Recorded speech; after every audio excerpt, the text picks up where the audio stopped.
Hello दोस्तों, नमस्कार। आज के इस वीडियो में आप सभी का स्वागत है। दोस्तों, आज के इस वीडियो में हम आपको बताएंगे कि अगर आप एक सीएससी संचालक हैं और आपका अभी तक एक्सिस बैंक या फिर किसी भी बैंक का बीसी अलॉट नहीं हुआ है, तो आप किस तरीके से घर बैठे अपने सीएससी पोर्टल की मदद से अपना बीसी पोर्टल पर रजिस्ट्रेशन कर सकते हैं और अपने लिए एक बीसी अलॉट करवा सकते हैं। पहले जो सीएससी के माध्यम से रजिस्ट्रेशन होते थे वो bankmitra.com पर होते थे। अब उसे माइग्रेट कर इस जगह पर उसका लिंक रखा गया है, जहां पर क्लिक कर आप अपना सीएससी से बीसी के लिए अप्लाई कर सकते हैं। इस वीडियो में हम आपको A to Z इंफॉर्मेशन देने वाले हैं, सो वीडियो को लास्ट तक वॉच करते रहें और वीडियो अगर पसंद आए तो अपने फ्रेंड के साथ शेयर करना ना भूलें। तो दोस्तों, सबसे पहले आपको अपने डिजिटल सेवा पोर्टल पर सीएससी आईडी एंड पासवर्ड डालकर लॉगिन कर लेना है। लॉगिन करते ही आपके सामने आपका डैशबोर्ड ओपन होकर आ जाएगा। पहले क्या होता था, हमारा जो डैशबोर्ड था वो CSCmitra.com पर रजिस्ट्रेशन किया जाता था, लेकिन दोस्तों आप देखेंगे सबसे पहले आपको डैशबोर्ड पे दिखेगा नोटिफिकेशन, यहाँ पर न्यू का ऑप्शन दिख जाएगा और यहाँ पर आप देख सकते हैं बिकम ए बैंक बीसी और CSC ID most be more than 6 month old, यानी कि आप यहाँ से अब अपनी सीएससी से बैंक के लिए अप्लाई कर सकते हैं। यहाँ पर आपको ये भी बताया जाता है आपका जो सीएससी आईडी है वो 6 महीने पुराना होना चाहिए एंड यहाँ पर आप डीएसपी शाउड बी मिनिमम 100 ट्रांजैक्शन, यानी कि आप अपने डिजी पे से या फिर आप अपने पोर्टल पे 100 जो ट्रांजैक्शन है उसे आपको करके मेंटेन रखना होगा और यहाँ पर आप देख सकते हैं तभी आप अप्लाई कर सकते हैं। यहाँ पर अगर आप ये क्राइटेरिया पूरी कर रहे हैं तो यहाँ पर आपको क्लिक हियर का ऑप्शन दिख जाएगा। सिंपल से आपको इस पर क्लिक कर देना है। क्लिक करते ही आपके सामने कुछ इस तरीके से इंटरफेस आ जाएगा। यहाँ पर देख सकते हैं वीएलई क्राइटेरिया लिस्ट, यानी कि यहाँ पर आपके पास इतनी जो एलिजिबिलिटी है वो होना चाहिए जब आप अपनी सीएससी आईडी से बैंक के लिए अप्रूवल लेना चाहेंगे तब। जैसे कि VLE most have a minimum 100 transaction, आपके डीएसपी पोर्टल में 100 ट्रांजैक्शन होना जरूरी है। यहाँ पर आप देख सकते हैं 6 महीने आपकी सीएससी आईडी पुरानी होनी चाहिए। आपके पास एक पुलिस वेरिफिकेशन होना चाहिए जो 3 महीने पुराना होना चाहिए, इससे ऊपर ना हो, यानी कि 4 महीने का पुराना यहाँ पर नहीं चलेगा। आपके पास एक IIBF का सर्टिफिकेट होता है, उसे यहाँ पर आपको देने की आवश्यकता होती है और यहाँ पर जो वीएलई है उसे यहाँ पर कम से कम 12वीं पास होना चाहिए। और यहाँ पर देख सकते हैं आपको मिनिमम सिविल स्कोर भी आपका यहाँ पर मांगा जाता है जो यहाँ पर 650 के अबव होना चाहिए। अब यहाँ पर अगर इतनी क्राइटेरिया आप पूरी करते हैं तो यहाँ पर आप देखेंगे क्लिक हियर का ऑप्शन दिख जाएगा, आप इस पर क्लिक करेंगे। क्लिक करने के बाद आपके सामने कुछ इस तरीके से इंटरफेस आ जाएगा। अब यहाँ पर आपको एक नई बैंकिंग सर्विस यानी कि बैंक बीसी के लिए अप्लाई करने के लिए आपको एक ऑप्शन दिख जाएगा अप्लाई का। आप अप्लाई वाले ऑप्शन पर क्लिक करेंगे। यहाँ पर आपके सामने कुछ इस तरीके से इंटरफेस आ जाएगा। आपके सीएससी आईडी में आपका जो पिन कोड होता है वो पहले से ही मेंशन होता है, तो उसके अंतर्गत आपकी जितनी भी बीसी अलॉट होंगी, यानी कि आपके एरिया में जितने भी बीसी के लिए आवेदन खाली होंगे वो यहाँ पर आपके सामने लिस्ट बनकर आ जाएगी। जैसे कि देख सकते हैं यहाँ पर हमारे सामने हमारी जो सीएससी आईडी का पिन था, जिसे हम पोस्टल का पिन कोड कहते हैं, उसके माध्यम से एक ही बैंक यहाँ पर अलॉटमेंट होने के लिए बाकी है, यानी कि जगह खाली है। तो यहाँ पर हमको अप्लाई का ऑप्शन दिख जाएगा। सिंपल से आपको जिस भी बैंक में अप्लाई करना है वो यहाँ पर अप्लाई के ऑप्शन पर आपको क्लिक कर देना है। क्लिक करते ही आपके सामने कुछ इस तरीके से इंटरफेस आ जाएगा। यहाँ पर आपकी सीएससी आईडी से कुछ डिटेल पहले से ही मेंशन होकर आ जाती हैं, जैसे कि आपका नाम, डेट ऑफ बर्थ, आपका लास्ट नेम, आपका कॉन्टैक्ट नंबर, आपकी सीएससी आईडी। इस तरीके से कुछ डिटेल आपकी सीएससी आईडी से यहाँ पर मैच होकर आ जाती हैं। अब यहाँ कुछ डिटेल आपको फिल करनी है, जैसे कि आपको जेंडर फिल करना है, मैरिटल स्टेटस यहाँ पर सेलेक्ट करना है, आपका जो हस्बैंड है, वाइफ है, फादर है, उसका यहाँ पर ऑप्शन सेलेक्ट करके यहाँ पर उसका नाम फिल कर देना है। यहाँ पर आपके परिवार में आपके बच्चे कितने हैं उनकी संख्या यहाँ पर फिल कर देनी है। यहाँ पर आप देखेंगे आपके पास कोई अल्टरनेट नंबर है, उसे यहाँ पर आपको फिल कर देना है। यहाँ पर आपकी सीएससी आईडी ऑटोमेटिक फिल होकर आ जाती है। अब यहाँ पर आप देखेंगे फिजिकली हैंडीकैप, अगर आप यहाँ पर किसी प्रकार से शरीर से अपंगता आपके हैं तो यहाँ पर यस या नो कर आपको जवाब देना होगा। यहाँ पर आप देखेंगे ओबीसी, एससी, एसटी, जिस कैटेगरी में आप आते हैं कास्ट में, यहाँ पर आपको सिलेक्शन करना है। यहाँ पर अगर आपके पास वोटर कार्ड नंबर है, यानी कि वोटर कार्ड है, तो उसका ईपिक नंबर यहाँ पर फिल कर देना है एंड यहाँ पर आपका जो पैन कार्ड नंबर होता है वो ऑटोमेटिक यहाँ पर फिल होकर आ जाता है। आपकी जो सीएससी आईडी में ईमेल आईडी होती है वो यहाँ पर ऑटोमेटिक आ जाती है। यहाँ पर अगर आपके ग्रामीण क्षेत्र में आपकी सीएससी आईडी है और वहां पर आपके पास जमीन भी है तो यहाँ पर उसका भी ऑप्शन दिया हुआ है। आपको यहाँ पर सेलेक्ट करना है कि आपके पास जमीन है या यस या नो करके यहाँ पर जवाब देना है एंड यहाँ पर आपसे ग्रेजुएट है या पोस्ट ग्रेजुएट है या स्टेटस, आपको 10वीं 12वीं जो भी आपकी एजुकेशन के रिलेटिव यहाँ पर आपको सिलेक्शन करना है। यहाँ पर आप मिनिमम 12वीं पास होना चाहिए, यहाँ पर आपको सिलेक्शन करना है एंड यहाँ पर आप देखेंगे आप कितने साल से अपने गाँव में रह रहे हैं उसका यहाँ पर आपको फिल कर देना है, यानी कि आपको जितने साल से आप अपने गांव में रह रहे हो उसको यहाँ पर सिलेक्शन करना है।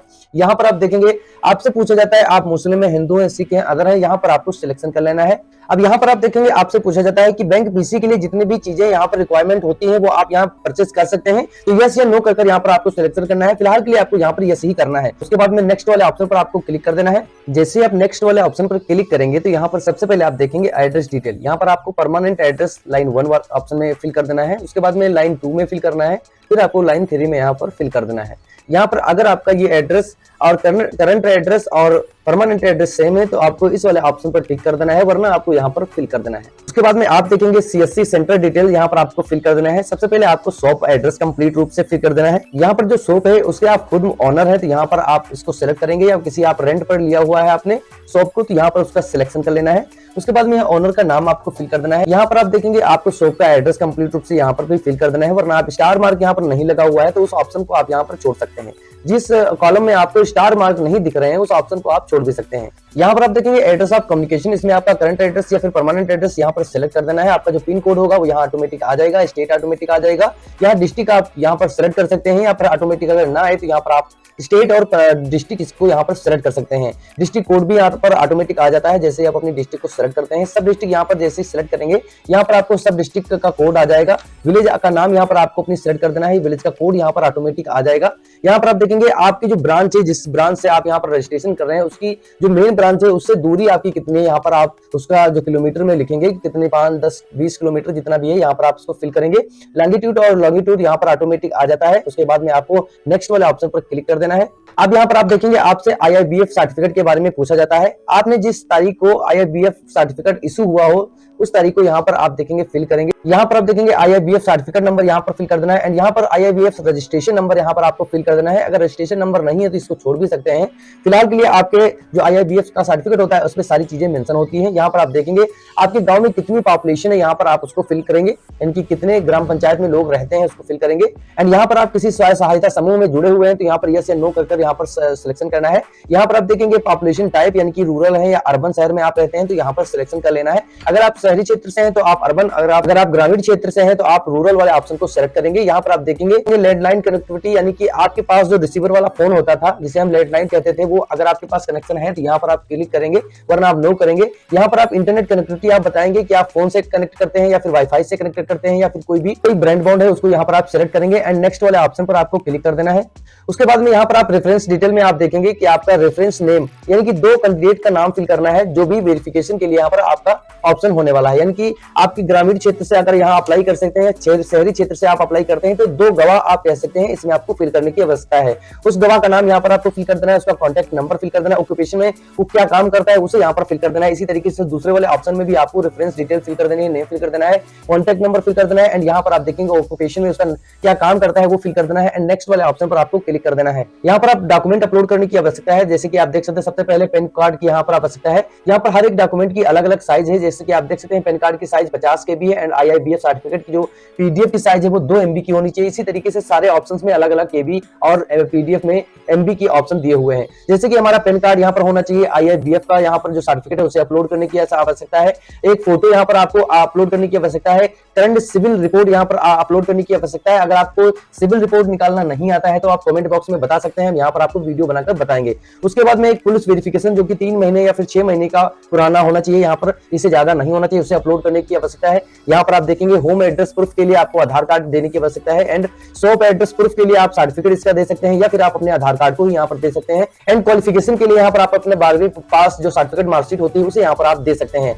एंड इतने डॉक्यूमेंट्स को अपलोड करने के बाद आप सबमिट वाले ऑप्शन पर क्लिक करेंगे, आपका जो रजिस्ट्रेशन है वो सफलतापूर्वक हो जाएगा और आपके सामने एप्लीकेशन या फिर रेफरेंस नंबर दे दिया जाएगा। रेफरेंस नंबर को आपको कॉपी कर लेना है। आप इस रेफरेंस नंबर से अपने बैंक का जो स्टेटस है वो चेक कर सकते हैं। बैंक का स्टेटस चेक करने के लिए आपको होम पेज पे जाना है, एंड चेक स्टेटस का ऑप्शन दिख रहा होगा, इस पर आप क्लिक करेंगे तो आपके सामने कुछ इस तरीके से इंटरफेस आ जाएगा। यहाँ पर आपको एप्लीकेशन या रेफरेंस नंबर को फिल कर देना है, एंड सबमिट वाले ऑप्शन पर क्लिक करेंगे तो आपके BC के लिए जो भी प्रक्रिया चल रही होगी करंट डिटेल यहाँ पर आपको दिख जाएगी। और यहाँ पर आपको बता दें कि जितनी भी डिटेल्स आप सबमिट करेंगे वो डायरेक्टली आपके डिस्ट्रिक्ट मैनेजर से और जो आपके एरिया के जो भी बैंक के जो मैनेजर होंगे उनके पास सबमिट कर दी जाएगी। वो सारी प्रक्रिया को कंप्लीट करने के बाद आपको फोन करेंगे, आपका वेरिफिकेशन करेंगे और आपका जो भी डॉक्यूमेंट आप अपलोड करेंगे फिजिकली रूप से आपसे मंगवाएंगे, और वहां पर वेरिफिकेशन करने के बाद आपका जो भी BC होगा अलाउड अलॉट हो जाएगा और आपकी मेल पर आईडी एंड पासवर्ड भेज दिया जाएगा। तो इस तरीके से हमने आपको कंप्लीट प्रोसेस बताया है कि किस तरीके से सीएससी आईडी से अपना एक्सिस बैंक या किसी भी बैंक के लिए आप आवेदन कर सकते हैं।